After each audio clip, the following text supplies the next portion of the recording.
Dear student, यदि आप मेरे यूट्यूब चैनल पर नए हैं तो आप सब्सक्राइब बटन को ज़रूर प्रेस करें। उसके बाद बेल नोटिफिकेशन आइकन पर प्रेस करें और ऑल नोटिफिकेशन को ऑन ज़रूर कर दें, क्योंकि मैं मेरे यूट्यूब चैनल पर राजऋषि भर्तृहरि मत्स्य यूनिवर्सिटी अलवर के द्वारा जारी किए गए नए नए निर्देश, नई नई सूचनाएं मैं इस यूट्यूब चैनल के माध्यम से डालता रहता हूं। तो आज के वीडियो में हम बात करने वाले हैं रिवेलेशन फॉर्म के बारे में।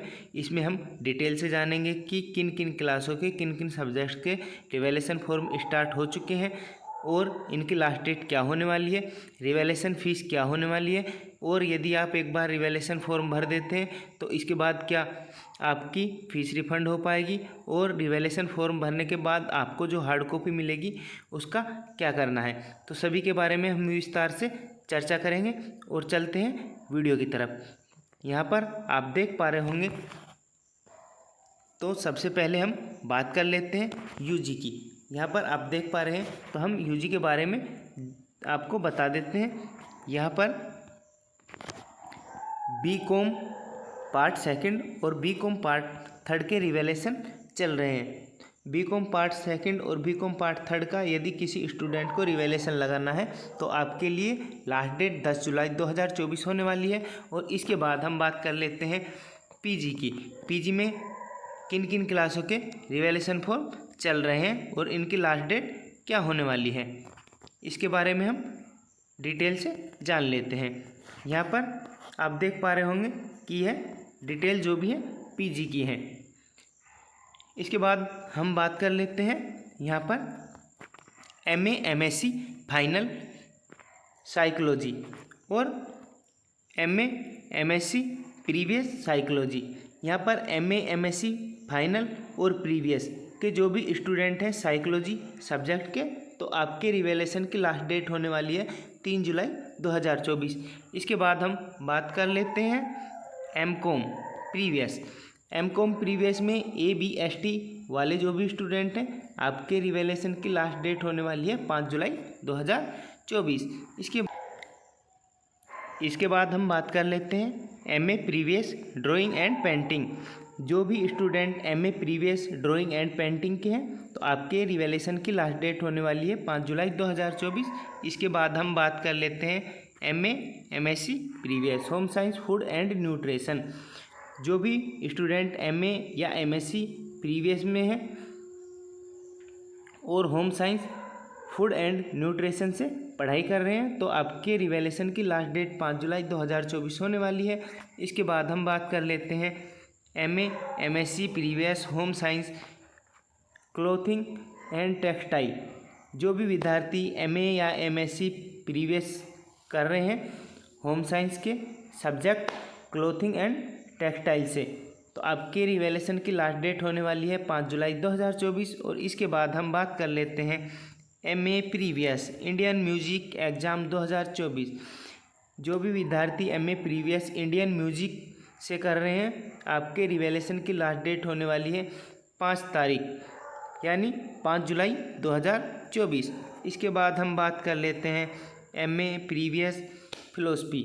जो भी विद्यार्थी MA प्रीवियस फिलोसफी से कर रहे हैं, आपके रिवेलेशन की लास्ट डेट होने वाली है 5 जुलाई 2024।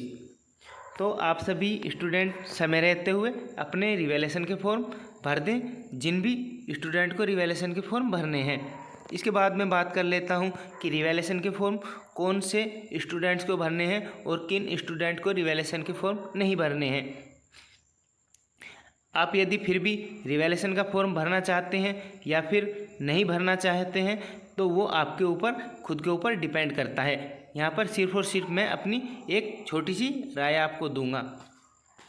जिन भी विद्यार्थियों ने अच्छी तैयारी की थी और अच्छी तैयारी के साथ एग्ज़ाम दिए थे, एग्ज़ाम कॉपी में बिल्कुल अच्छे से लिखा था और रिजल्ट आने पर आपके मार्क्स बिल्कुल कम देखने के लिए मिल रहे हैं, तो आप रिवेलेशन लगा सकते हैं। यदि आपने कॉपी में काफ़ी अच्छे से नहीं लिखा था, आपकी अच्छी तैयारी नहीं थी और आपको लग रहा है कि रिवेलेशन लगाने से आपके मार्क्स बढ़ जाएंगे, तो ऐसा बिल्कुल भी नहीं है। जो भी आपने कॉपी में लिखा है उसी के हिसाब से आपके मार्क्स मिलने वाले हैं।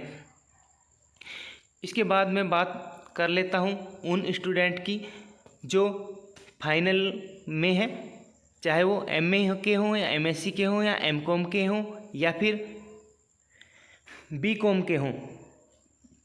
जो भी स्टूडेंट अपनी पढ़ाई कंप्लीट करके किसी अदर यूनिवर्सिटी या अदर कॉलेज में पढ़ाई करने वाले हैं तो वह स्टूडेंट हो सके तो रिवैल्यूएशन से बचें, क्योंकि रिवैल्यूएशन का रिजल्ट हमेशा लेट ही हो जाता है और इसके अभाव में आप आगे की पढ़ाई नहीं कर पाएंगे। हो सकता है कि आपका 1 साल खराब हो जाए, आपको आगे एडमिशन 1 साल बाद मिले।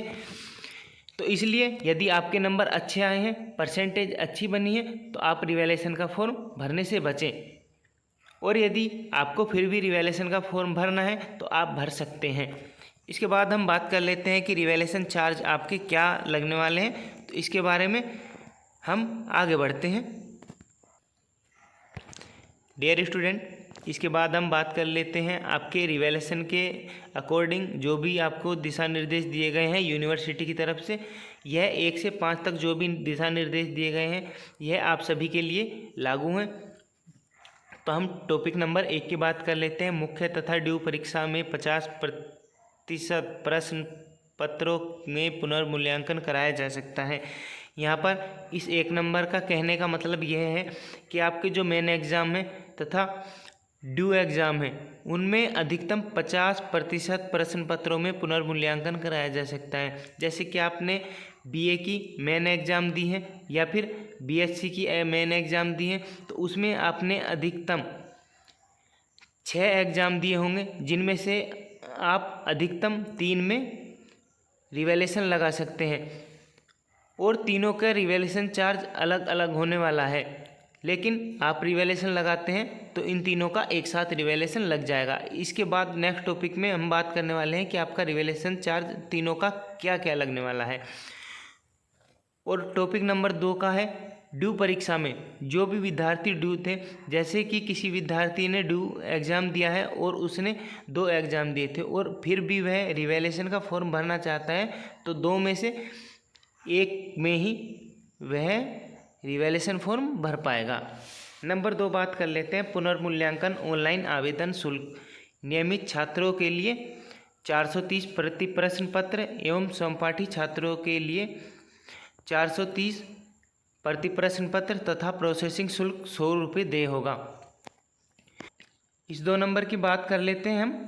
यहाँ पर जो भी रेगुलर वाले स्टूडेंट हैं वह बीकॉम के हैं तो अधिकतम 3 पेपरों में आप रिवैल्यूएशन लगा सकते हैं, और यदि आप एमए के या एमएससी या एमकॉम के हैं तो आप अधिकतम 2 प्रश्न पत्रों में रिवैल्यूएशन लगा सकते हैं। जो भी रेगुलर वाले स्टूडेंट हैं 430 रुपये एक पेपर के आपके लगने वाले हैं, और उसके बाद नॉन कॉलेज वाले जो विद्यार्थी हैं उनके 430 रुपये एक प्रश्न पत्र के लगने वाले हैं। 2 प्रश्न पत्र की बात करें तो यहाँ आपके 860 रुपये लगने वाले हैं, और यदि 3 प्रश्न पत्र की बात करें तो आपके 1290 रुपये लगने वाले हैं। लेकिन यहाँ पर नॉन कॉलेज स्टूडेंट और रेगुलर कॉलेज स्टूडेंट में एक फ़र्क होने वाला है कि यहाँ पर नॉन कॉलेज वाले स्टूडेंट को 100 रुपये प्रोसेसिंग शुल्क अलग से देना होगा, चाहे वह 1 पेपर के लिए रिवैल्यूएशन लगाएं या 2 के लिए या 3 के लिए। यहाँ पर उनको कुल 100 रुपये का ही प्रोसेसिंग शुल्क देना है, जबकि रेगुलर वाले विद्यार्थियों को 100 रुपये का कोई भी शुल्क या कोई भी अन्य शुल्क नहीं देना है। टॉपिक नंबर 3 की बात कर लेते हैं। पुनर्मूल्यांकन आवेदन करने के पश्चात आवेदन फार्म की हार्ड कॉपी विश्वविद्यालय में जमा करने की आवश्यकता नहीं है, जिसे परीक्षार्थी अपने पास सुरक्षित रखे तथा विश्वविद्यालय द्वारा मांगने पर प्रस्तुत करनी होगी। 3 नंबर टॉपिक की हम बात कर रहे हैं। पहले रिवैल्यूएशन फॉर्म की हार्ड कॉपी यूनिवर्सिटी में जमा करनी पड़ती थी, लेकिन अब आपको रिवैल्यूएशन की हार्ड कॉपी कहीं पर भी जमा नहीं करनी है, ना ही आपको यूनिवर्सिटी में करनी है और ना ही अपने कॉलेज में करनी है। यह हार्ड कॉपी आपको अपने पास संभाल कर रखनी है। यदि यूनिवर्सिटी आपसे हार्ड कॉपी मांगती है या फिर आपका पुनर्मूल्यांकन रिवैल्यूएशन का रिजल्ट समय पर नहीं आता है, तब आपको इसकी आवश्यकता पड़ सकती है। टॉपिक नंबर 4 की बात कर लेते हैं। एक बार शुल्क जमा होने के पश्चात किसी भी स्थिति में शुल्क वापस नहीं होगा। टॉपिक नंबर 4 जो है इसमें यही कहा गया है, यदि आप एक बार रिवैल्यूएशन लगाते हैं और आपके द्वारा जो भी शुल्क दिया जाता है उसे आप चाहें कि आपको वापस मिल जाए तो वह आपको बिल्कुल भी वापस नहीं मिलने वाला है। टॉपिक नंबर 5 की बात कर लेते हैं। पुनर्मूल्यांकन आवेदन केवल एक बार ही किया जा सकता है, अतः भली भांति सोचकर ही पुनर्मूल्यांकन हेतु विषयों का चयन कर ऑनलाइन आवेदन करें। टॉपिक नंबर 5 में कहा गया है, यदि आप रिवैल्यूएशन लगाना चाहते हैं तो एक बार ही लगा सकते हैं। ऐसा नहीं है कि आपने एक बार रिवैल्यूएशन लगा दिया और आप सोच रहे हैं कि मुझे रिवैल्यूएशन किसी और सब्जेक्ट में लगाना था, किसी और पेपर में लगाना था, लेकिन मेरा यह गलत लग गया है। तो आपको मैं बता दूं, आपका रिवैल्यूएशन सिर्फ और सिर्फ एक बार ही लगेगा। आप दोबारा कितनी भी कोशिश करें, आपका रिवैल्यूएशन का फॉर्म दोबारा नहीं भरा जाएगा। आप एक बार जिन सब्जेक्ट का चुनाव कर लेंगे, जिस पेपर में रिवैल्यूएशन लगाएंगे, उसी में आपका रिवैल्यूएशन रहेगा। दोबारा इसमें कोई भी बदलाव नहीं होगा। आप भली भांति समझ गए होंगे कि रिवैल्यूएशन किन विद्यार्थियों को लगाना है और किन विद्यार्थियों को नहीं लगाना है, रिवैल्यूएशन किस प्रकार से लगाना है और किन किन विषयों में और किन किन क्लासों के रिवैल्यूएशन शुरू हो चुके हैं और लास्ट डेट क्या होने वाली है। ऐसी ही वीडियो को हमेशा पाने के लिए मेरे यूट्यूब चैनल को सब्सक्राइब ज़रूर करें, बेल आइकन को प्रेस करें, ऑल नोटिफिकेशन को ऑन करें, जिससे कि आने वाली हर वीडियो आप तक आसानी से पहुंच पाए और आपको इसकी सूचना जल्द से जल्द लग पाए।